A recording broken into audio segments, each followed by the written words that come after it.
Sa mundong ito, iba-iba ang personalidad, kakayahan, at paraan ng pagpapalaki ng isang ama.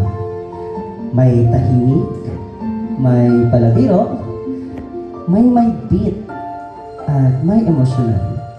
At may mga amang dumaan sa maraming pagkakamali.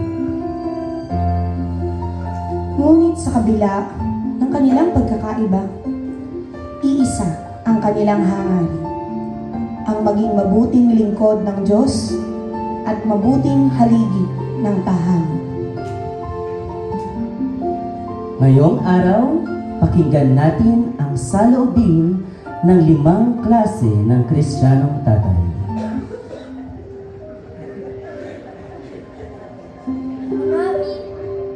Marami ang nagsabi na ang tatay ang pinakamalakas sa bahay.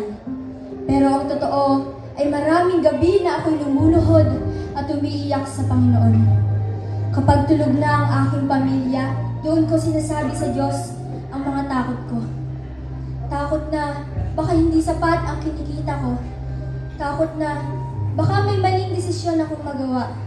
Takot na baka hindi ko mabigay ang pinakamabuti para sa aking mga anak. Kaya bago ako maging matatag sa kanila, kailangan ko munang maging mahina sa harap ng Diyos. At kung may sikreto man ako bilang isang ama, hindi iyon lakas, kundi sa panalangin. Dahil ang ama na marunong lumuhod sa Diyos ay matututong tumayo para sa kanyang pamilya. Hindi perpekto, ngunit alam niyang hindi niya kayang mabuhay ng hiwalay sa Panginoon. Hindi ako sanay magsabi na mahal kita. Minsan nga, mas madalas pang sinasabi na patayin mo yung ilaw. Saka mo yung pinto. Magtipid tayo. Pero sana, alam ninyo, bawat overtime, bawat pawis, bawat pagod, at bawat sakripisyo, ang lahat ng iyon ay paraan ko para magsabing, mahal kita. Minsan nga, gusto ko din bumili para sa sarili ko. Pero sa tuwing nakikita ko yung pangangailangan ng pamilya ko, sila yung pinuuna ko. Hindi ako mayaman, hindi ako sikat tulad ng iba. Pero kung tatanungin ninyo ako kung ano yung pinakamalagang trabaho sa buhay ko, hindi ang pagiging empleyado, hindi ang pagiging negosyante, kundi ang pagiging ama.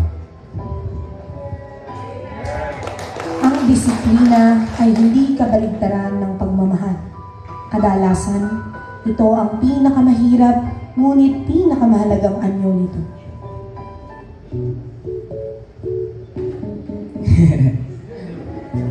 Ako ang tatay na mahilig patawa. Kahit minsan corny, madalas corny. Actually, palaging corny.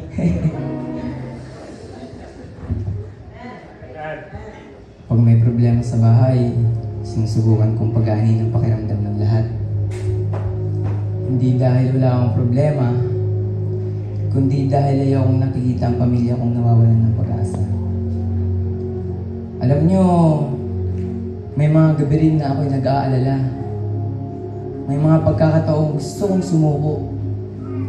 Pero pag nakikita kong nakangiti ang mga anak ko, parang nagiging magaan ang lahat. Kung may regalo man ako maiiwan sa kanila, sana hindi lang pera, kundi mga alaalang puno ng saya at pagmamahalan. Siya ay paalala na kahit mahirap ang buhay, may dahilan pa rin upang humiti at magpasalamat sa Diyos.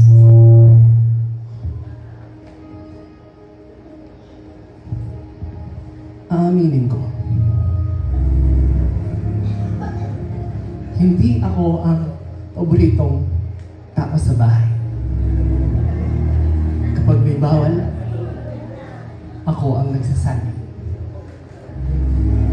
Kapag may mali, ako ang nagtutuwid. Kapag may kailangan disiplinahin, ako ang unang lumalapit.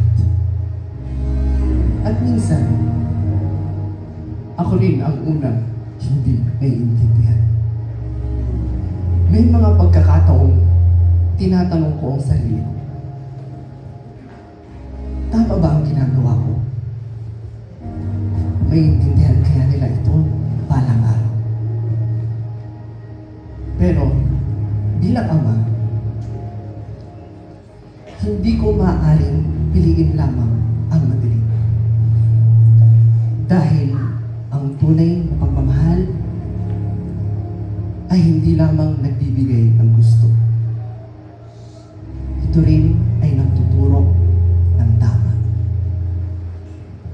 At kung darating ang araw na maiintindihan nila kung bakit ako naging mahigpit, iyon na marahil ang pinakamagandang gantimpala sa pagiging ama. May mga ama na hindi magaling magsalita, ngunit ang kanilang pagmamahal ay mababasa sa kanilang mga sakripisyo. Hindi lahat ng kwento ng ama ay magandang pakinggan. May panahon sa buhay ko na malayo ako sa Diyos. Malayo ako sa pamilya ko. At malayo ako sa responsibilidad ko. Maraming pagkakataon na nasayang. Maraming kaarawan na hindi ko naibigay. Maraming yakap ang hindi ko naibigay. Maraming luha ang hindi ko nakita. Kapag naaalala ko ang mga iyon, masakit pa rin. Ngunit isang araw, tinatawag ako ng Panginoon. Hindi dahil karapat-dapat ako, kundi dahil mahal niya ako.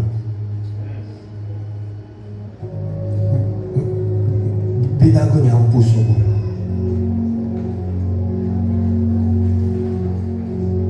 At binigyan niya ako ng pagkakataong magsimula muli.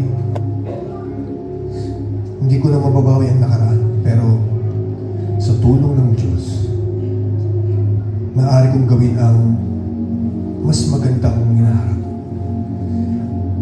At kung may mga tatay mang nakikinig ngayon na iniisip na huli na ang lahat, hindi pa. Hanggat may Diyos, may pag-asa.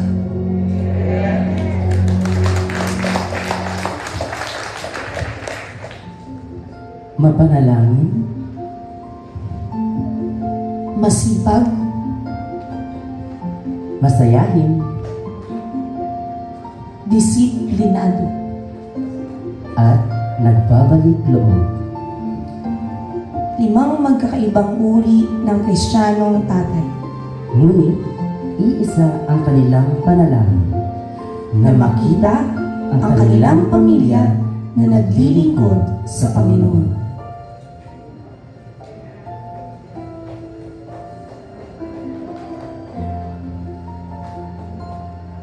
Hindi kami perfectong ngunit sa biyaya ng Diyos, tuloy kami bibigyan ng kalwalatian sa Kanya. Happy Father's Day po sa lahat ng mga kapilang. Alright, sige po. Salamat po sa iba't ibang klase ng Kristiyanong tatay. Father's Day